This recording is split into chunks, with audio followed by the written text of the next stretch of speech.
Lihat, orang-orang yang tidak sahur itu selalu cerita. Nggak percaya coba dicek. Orang-orang yang nggak sahur ya, bukan nggak pernah sahur ya. Dia nggak sahur hari itu, dia masih cerita.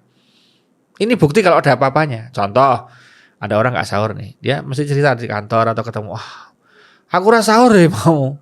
Tadi aku nggak sahur deh. Aku tadi kesiangan jadi nggak sahur. Jadi dia itu cerita kalau dia nggak sahur. Sahur itu waktunya harus diakhirkan, bukan diawalkan. Beda dengan buka puasa ya. Buka itu diawalkan.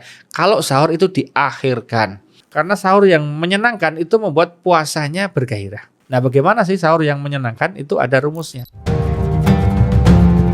Mengejar ridha Allah, itulah yang harus kita lakukan. Zikrullah itu membuat kita cepat untuk bahagia. Dengan mengingat Allah, yang namanya hati itu menjadi tenang. Assalamualaikum warahmatullahi wabarakatuh. Sahur itu hal yang sangat vital, meskipun banyak orang yang sering mengabaikan. Enggak, banyak pertanyaan, Ustadz saya itu nggak sahur tadi, boleh nggak? Sah nggak puasa saya Ustadz? Sah, nggak apa-apa. Kalau saya nggak sahur nggak apa-apa kan Ustadz? Nggak apa-apa gitu kan, nggak apa-apa. Tapi menurut saya apa gitu kan. Artinya walaupun saya bilang nggak apa-apa, menurut saya Anda pasti papa. Papa itu ada apa-apanya. Oh, buktinya. Lihat, orang-orang yang tidak sahur itu selalu cerita. Nggak percaya coba dicek. Orang-orang yang nggak sahur ya, bukan nggak pernah sahur ya. Dia nggak sahur hari itu, dia masih cerita. Ini bukti kalau ada apa-apanya. Contoh, ada orang nggak sahur nih, dia mesti cerita di kantor atau ketemu. Wah, aku rasa sahur deh mau. Tadi aku nggak sahur deh. Aku tadi kesiangan jadi nggak sahur. Jadi dia itu cerita kalau dia nggak sahur. Itu bukti bahwa dia ada apa-apanya kalau nggak sahur. Maka kita wajib hukumnya sahur sebetulnya. Walaupun tanpa sahur ya sah puasanya, tetapi tetap diharapkan karena di dalam sahur itu ada keberkahan.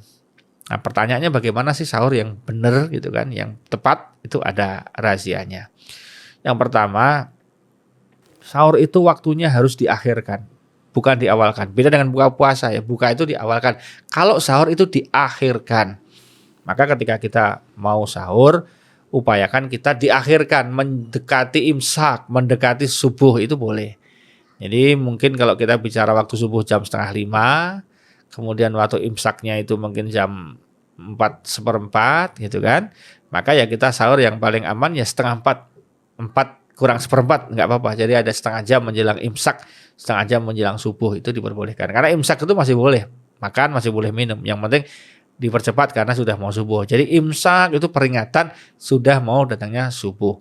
Beberapa masjid sudah tidak pakai imsak gitu kan. Makanya kita harus bisa mengukur sendiri gitu kan. Nah, jadi sahur itu diakhirkan. Kata kuncinya pertama itu. Yang kedua, agar sahur itu menjadi menyenangkan. Karena sahur yang menyenangkan itu membuat puasanya bergairah. Nah, bagaimana sih sahur yang menyenangkan? Itu ada rumusnya. Pertama adalah bukan masalah menunya. Karena rumusnya itu Anda mau sahur 1 mangkok dengan sahur 3 mangkok sama kok, tetap nanti lapar. Tidak pernah ketemu rumus sahur yang membuat dia tidak lapar, nggak ada. Sahur apapun tetap lapar, sahur apapun tetap haus.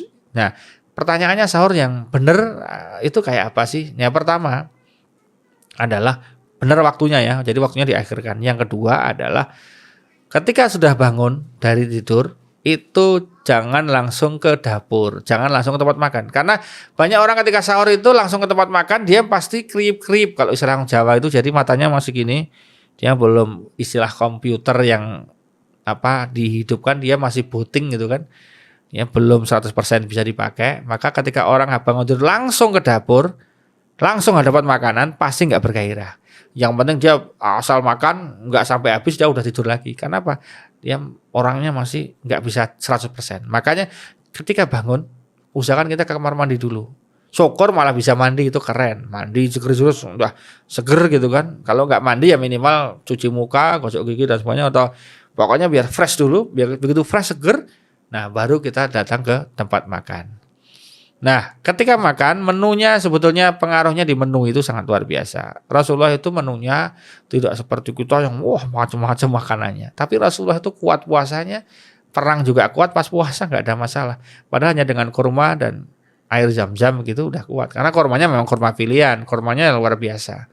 Ya, jadi di sini kalau kita bicara Rasulullah dengan kurma dan dengan air minum yang seperti itu, ada makanan yang tidak begitu besar, tetapi Rasulullah kuat, itu kunci utama selain keberkahan adalah kalori yang dikandungnya. makanan yang sangat besar banyak itu belum tentu gizinya seimbang. Jadi kalau dalam kurma itu sudah banyak sekali. Kurma itu ya pokoknya itu sangat berkah sekali dan dalamnya itu gizinya komplit. Makanya yang kita raih sebetulnya bukan porsinya, tetapi adalah jenis makanannya yang mengandung gizi yang seimbang, vitamin mineral yang cukup. Makanya ada rahasianya, salah satunya adalah kita bisa meminum madu hangat di pagi hari menjadi salah satu alternatif. Kemudian ya kalau kita biasa nasi ya monggo nasi, tapi rumusnya kalau bisa diperbanyak lauknya daripada nasinya, sayurnya juga diperbanyak. Beberapa minuman memang tidak dianjurkan ketika di sahur, misalnya ada teh, ada kopi, itu bukan nggak boleh tapi tidak dianjurkan karena mengandung kafein dan memicu diuretik ya, menyebabkan pipisnya lebih banyak sehingga nanti dehidrasinya lebih cepat misalnya seperti itu. Jadi rekomendasikan ya tadi ada madu anget atau air putih anget juga bagus. Kemudian makanan yang penting tidak bergoreng ya, gorengannya dikurangin ya karena banyak minyak juga berpengaruh. Jadi menu-menunya tinggal dipilih menu-menu yang kira-kira bisa membuat tidak terlalu pencernaan itu menjadi lebih berat gitu kan. Dan rahasianya begini ternyata. Jadi coba kita logika. Pencernaan itu kalau dalam ilmu kesehatan itu mulai jam 7 malam sebetulnya sudah mulai istirahat. Kemudian dia mulai menyerap sehari-hari, kemudian mulai mendistribusikan fungsi-fungsi asli daripada makanan yang kita makan dari pagi sampai siang, sampai sore tadi.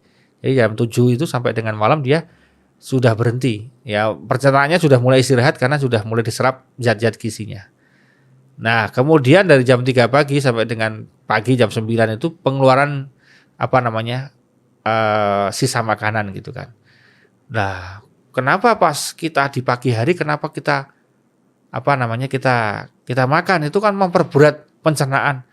Ternyata tidak, karena ternyata positioningnya itu proses pembuangan sudah dimulai sejak jam 3 pagi. Dan ketika di pagi hari ternyata antara jam 3 pagi sampai dengan kalau rumus kesehatan itu jam 3 pagi sampai dengan jam 7 pagi itu serapan dari sari-sari makanan itu cepat sekali dan itu juga bagus di pagi harinya ya. Nah, makanya justru sahur itu membuat energi kalau kita tahu. Jadi tidak sudah sendiri sistemnya itu. Satu memang dikeluarkan tapi satu juga menyerap yang terbaik.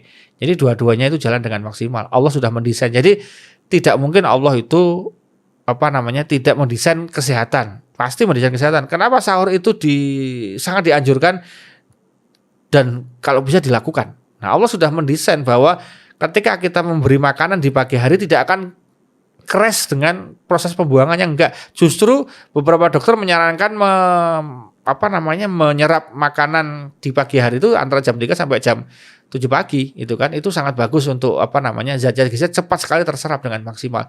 Kemungkinan besar karena sudah ada pembuangan sisa-sisanya, kemudian sudah agak kosong, dimasukin makanan dia akan cepat terserap dengan maksimal. Maka ketika Rasulullah menggunakan kurma dalam sahurnya, maka serapan kurmanya cepat sekali mengalir ke seluruh tubuh sehingga lebih berenergi.